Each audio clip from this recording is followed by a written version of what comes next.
Eu estava pensando, né, meditando num salmo, salmo de número 78. Abra sua Bíblia, por favor. Salmo de número 78. 78. Este salmo, irmãos, é um salmo que os salmos eles foram titulados, não é? Depois de muito tempo, eu não tenho aqui a data exata, e a Bíblia foi dividida em capítulos, em versículos, e depois eles, a fim de aprimorar e melhorar a nossa compreensão, eles foram colocando títulos nos salmos, em especial nos salmos. E este salmo ele tem um título aí, Masquil de Davi. Tem outro nome aí diferente? De Asaf, perdão, não é Davi, de Asaf. Tem outro nome para masquil diferente? Hein? É o que, irmã Ana? Poema. Pois é, não é? Essa expressão masquil de Asaf, ela significa, na verdade, irmãos, instrução. Instrução de Asaf. É um salmo de instrução. Salmo 78, não é, como a partir esse que é o 70, eu não lembro agora a divisão, mas ele faz parte, né, de uma divisão do livro dos Salmos, que mostra esses salmos de instrução. São salmos que exaltam a grandeza de Deus e mostra a trajetória do povo de Deus. O 78, em especial, irmãos, ele é um salmo que mostra todo o momento de Deus. Ele tem 72 versículos. É um salmo, de certa forma, grande, não é? Ele não é um salmo curto. E Asaf, que era um dos cantores ali de Davi, ele conhecia muito bem a trajetória do povo de Deus. Tanto que esse salmo faz parte de um salmo de instrução, que ele começa dizendo: escutai a minha lei, povo meu, inclinai os vossos ouvidos às palavras da minha boca, abrirei a minha boca numa parábola, proporei enigmas da antiguidade. Qual é a razão desse salmo aqui? Instruir, lembrar, não é? E mostrar à geração futura o que Deus fez na vida do seu povo. O que Deus fez. Hoje nós temos nas nossas mãos os salmos. Nós temos a Bíblia, que é uma coleção de livros. Nós temos nas nossas mãos um exemplar da palavra de Deus, não é? Que você pode adquiri-lo nas mais diversas formas e tamanhos e tipo de letra, enfim. Hoje a Bíblia é um livro bastante, podemos dizer assim, divulgado e bastante melhorado, né, em termos de compreensão.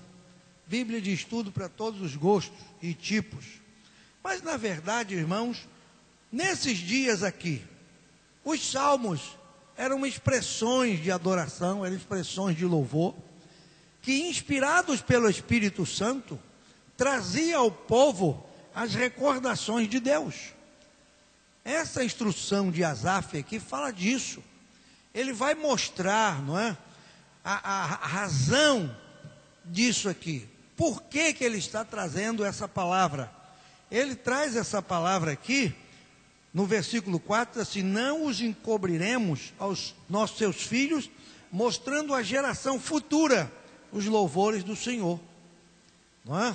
Aí no verso 6 ele diz: para que a geração vindoura a soubesse, os filhos que nascessem se levantassem e a contassem a seus filhos. Vejam bem, tudo isso aqui era para que a palavra de Deus, os feitos do Senhor, não fossem esquecidos. A geração de Asaf estava recebendo essa instrução para passar para outra geração, que passaria a outra geração, e esse era o propósito. E qual era a finalidade disso aqui, dessa instrução? Qual era o propósito? Olha o verso 7, irmão. Preste atenção. Lê o verso 7, porque esse verso aqui é a chave. Olha o que ele diz aí. Para que pusessem em Deus a sua esperança e não se esquecessem das obras de Deus, mas guardassem os seus mandamentos. Esse era o propósito. Para que esse salmo precisava ser lembrado? Por que ele teria que ser contado? Por que isso aqui teria que passar de geração em geração? Para que pusessem em Deus a sua esperança e não se esquecessem das obras de Deus, mas guardassem os seus mandamentos. Esse era o propósito.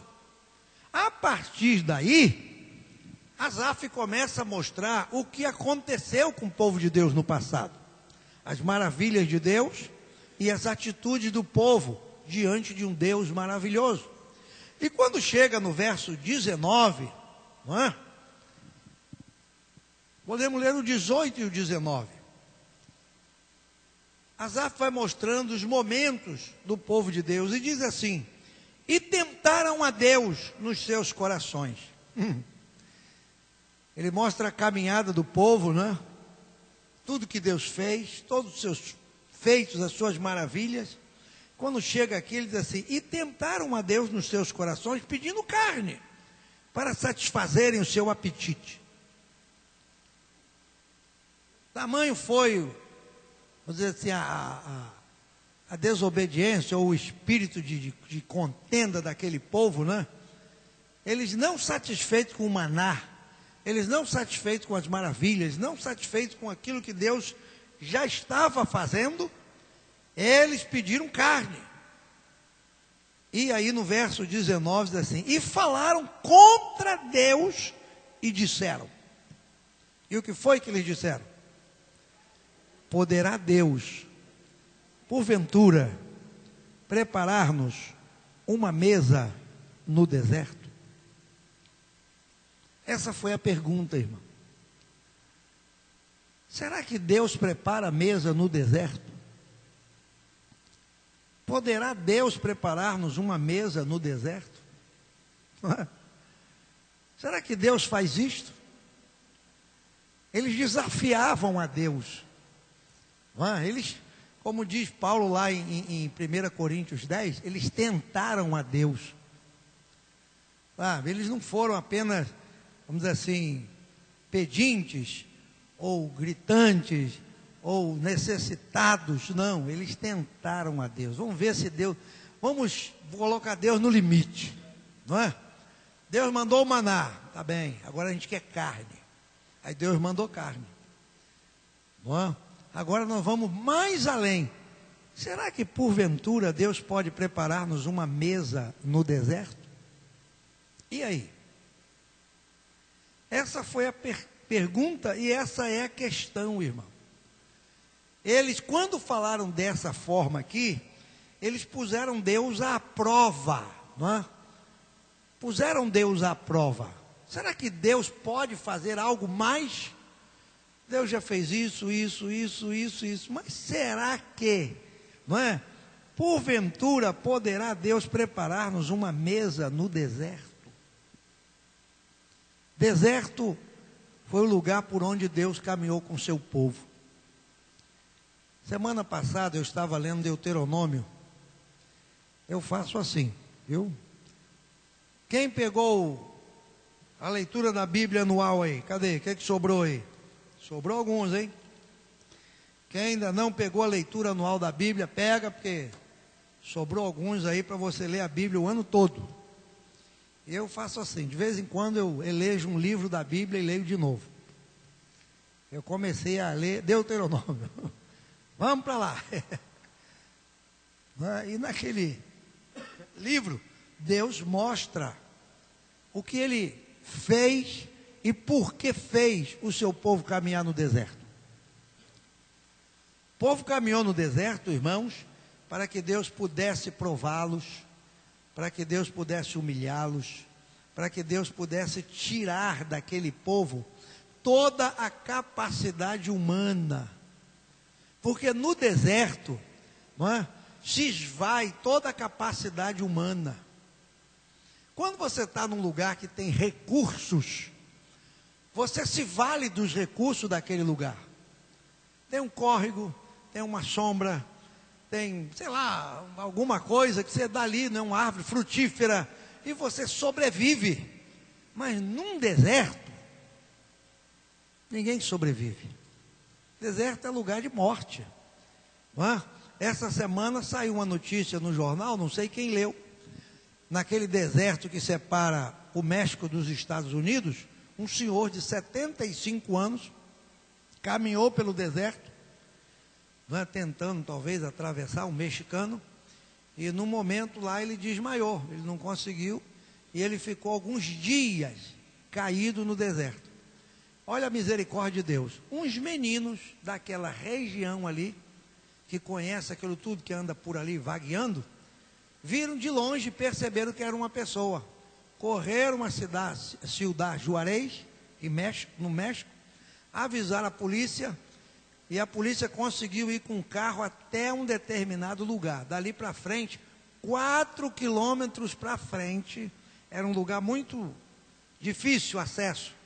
O policial foi lá nos 4 quilômetros, botou o homem no ombro, ele ainda estava vivo, levaram água, alguma coisa ali, né, e fizeram o primeiro socorro, colocou o homem no ombro, andou 4 quilômetros naquele terreno acidentado com o homem no ombro, colocou no carro, levaram de volta para a cidade, o homem está vivo, foi salvo.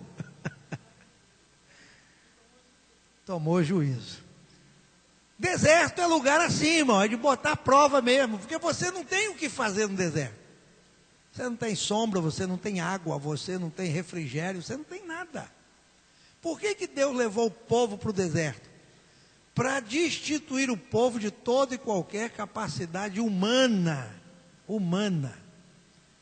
Sabe? Deus tirou tudo. Porque se alguma coisa acontecesse assim, né, de extraordinário, tivesse vamos dizer assim, um bocado de pé de manga, um bocado de pé de jaca, melancia, né? Olha, graças a Deus encontramos um bocado. Não, mas não tinha nada. Sabe para que Deus mandou o povo para ali?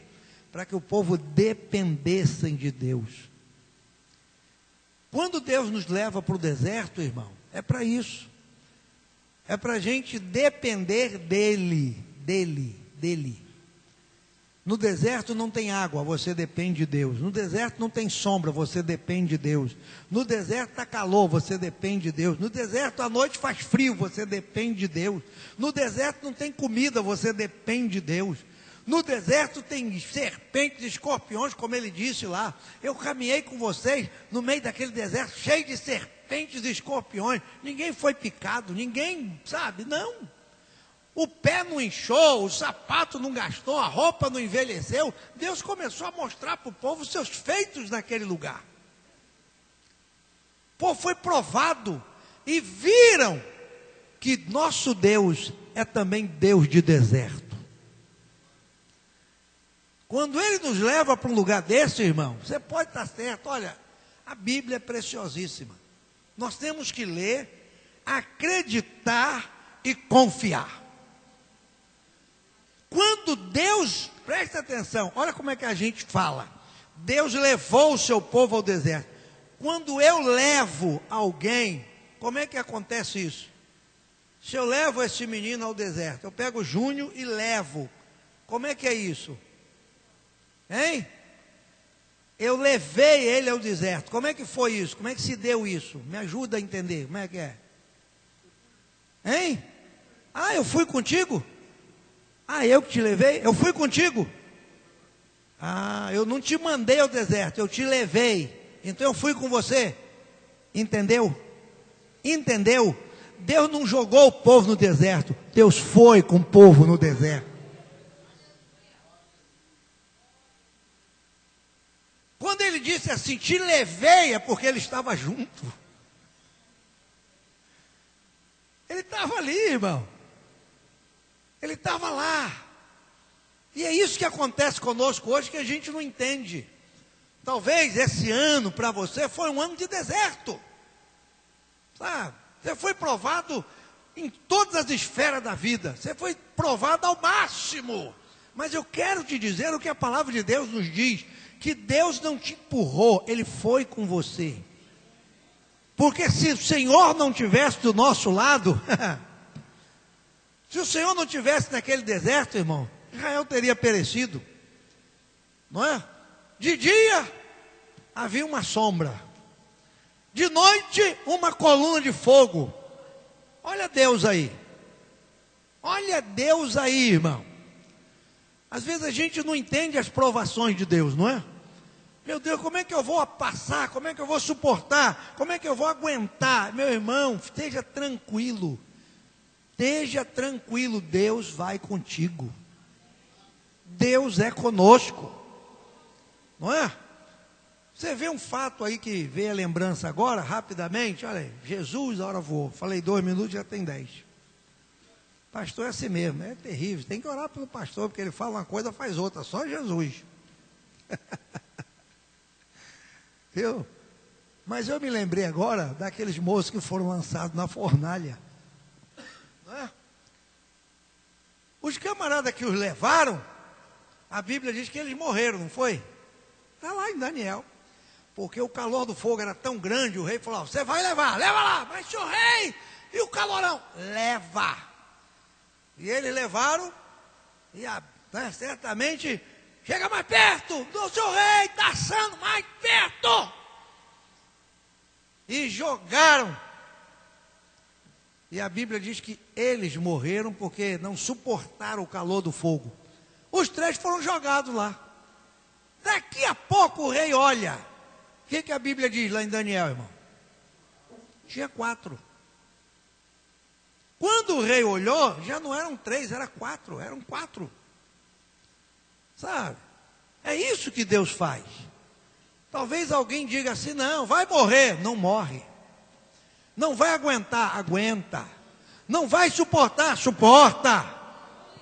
Não vai vencer. Vence. E sabe o que Deus faz para fechar? Prepara-nos uma mesa no deserto. Uma mesa, irmãos. O que Deus fez para o seu povo no deserto foi uma mesa, um banquete no deserto.